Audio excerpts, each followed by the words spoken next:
by the injury bug, but take a look at this. The team defeated the Packers in the NFC title game just 290 days ago. In that game, 7 different Niners players had at least one offensive touch. None of them will be playing in their rematch tomorrow night. In fact, they're starting center in the game. Ben Garland, he's on IR too. NFL insider Adam Schefter joining us now with much more. Adam, what's the latest on the status of tomorrow night's game between the Packers and 49ers? Right now it's on, Kevin. The Green Bay Packers are basically en route to San Francisco. I don't think the league would allow Green Bay to leave to head out west if it didn't intend to play that game on Thursday night. The Green Bay Packers, of course, will be without their running backs. You take a look at the list. A.J. Dillon, Jamal Williams, Kamal Martin all added to the reserve COVID-19 list. And the 49ers lose one of the few wide receivers that they had left. Kendrick Bourne tested positive today, and so there will be contact tracing done. The league will continue to monitor the events out in the Bay Area, but all indications and all signs right now point to this game being played Thursday night. All right, let's stay in the NFC. What more can you tell us about why Lions quarterback Matthew Stafford was put on the reserve COVID list?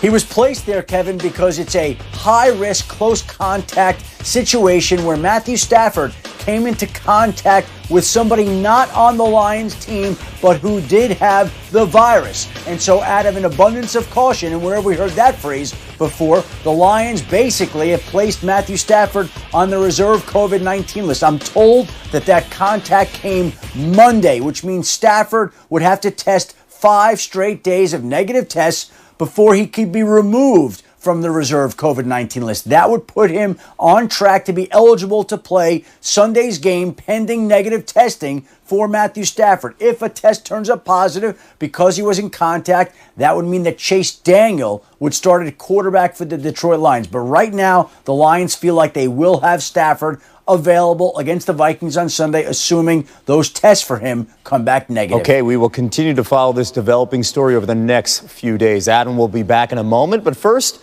here's Sage. Yeah, Kevin, there's so much up in the air in Dallas surrounding their starting quarterback situation for Sunday's home game against Pittsburgh. Head coach Mike McCarthy announced it will not be Ben DiNucci, the rookie who struggled in his first career start in last week's loss to the Eagles. Instead, it'll be either Garrett Gilbert or Cooper Rush, neither of whom has ever started an NFL game either, unlike DiNucci last week. As for Rush, he's in his second stint with the Cowboys, actually, after he was with the Giants this past offseason.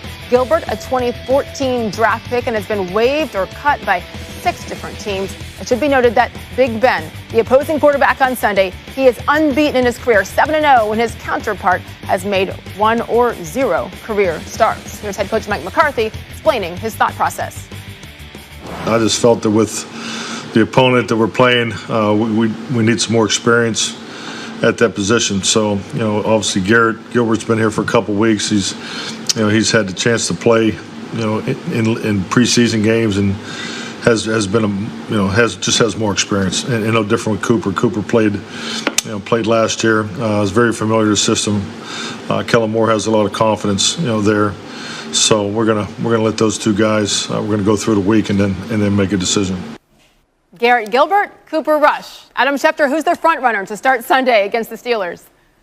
Well, Sage, that's what the Cowboys season has come down to. We're talking about whether they're going to start Garrett Gilbert or Cooper Rush. And the bottom line is, whoever it is, it's going to be the 4th different Cowboys quarterback that they've started over the last month. They lose Dak Prescott to the season-ending injury. They lose Andy Dalton first to a concussion, then to the reserve COVID-19 list. They start Ben DiNucci in Philadelphia last Sunday night and are now down to where they're deciding between Garrett Gilbert and Cooper Rush. My sense is, just a guess today, that Cooper Rush ultimately will win out because he's got more experience, but both quarterbacks will be given a shot to prove their worth, and the winner gets the honor of going up against the great Pittsburgh Steelers defense on Sunday. Some reward that is. Yeah, really. By the way, that word experience is certainly relative in this case. And to your point, the last 4 games between these two teams have been really, really close, decided by no more than a touchdown each time. We'll see if that trend continues on Sunday, Adam. Thank you.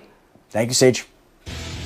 With Dallas being forced to go to the bench again, did you know they're set to become just the 6th team in the Super Bowl era to start 4 different quarterbacks before playing in their 10th game of the season? That's when you exclude strike-shortened seasons. This is their 4th quarterback in 5 games, actually. Last team to do it, though, that's set to become the first to start 4 in 10 games, was the Niners in 2005.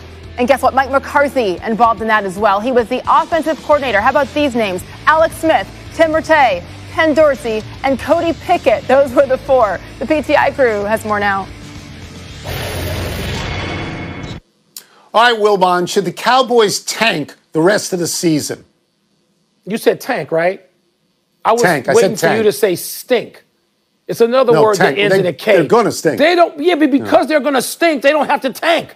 All right? I mean, look, there's some teams out there that could wind up in position to, of course, to take that quarterback from Clemson. But right now, the Cowboys are 2 wins up on the Jets. All right?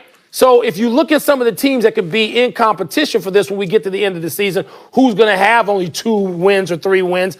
The Texans, Miami owns that pick, and they got Watson anyway, but Miami owns the pick. Jags, they need a quarterback. Giants, I don't know about Danny Dimes. For me, I'm not sold on him. Maybe the Patriots tanking their 2 games against the Jets so they can get to the bottom of the heap. But the Dallas Cowboys don't have to tank. They're going to stink all on their own, and anybody who watches them now play quarterback roulette with people we've never heard of should understand that. So when I first read this question, I was honestly incredulous because, I don't know where it comes from, the notion that Dallas would tank. Because you tank for one person. You tank for the quarterback that you want most.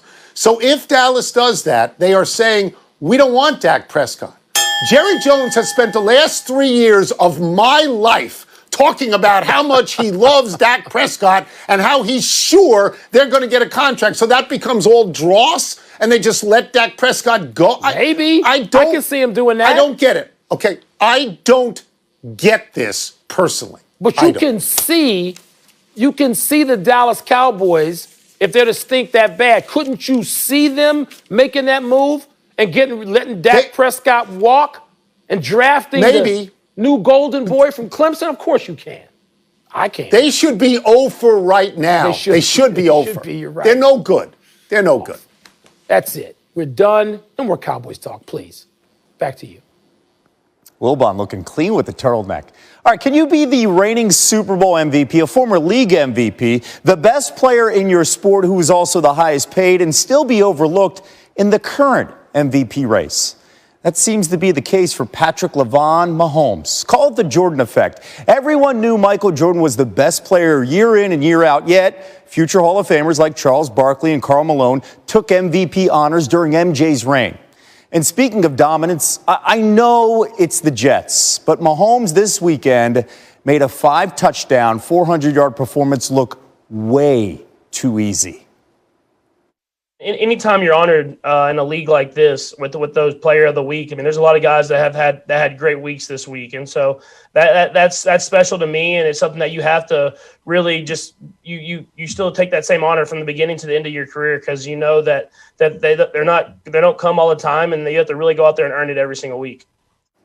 He's still not the favorite to win the MVP. Mahomes currently the second best odds to win the Most Valuable Player award, and consider he has a better QBR through 8 games this year than he did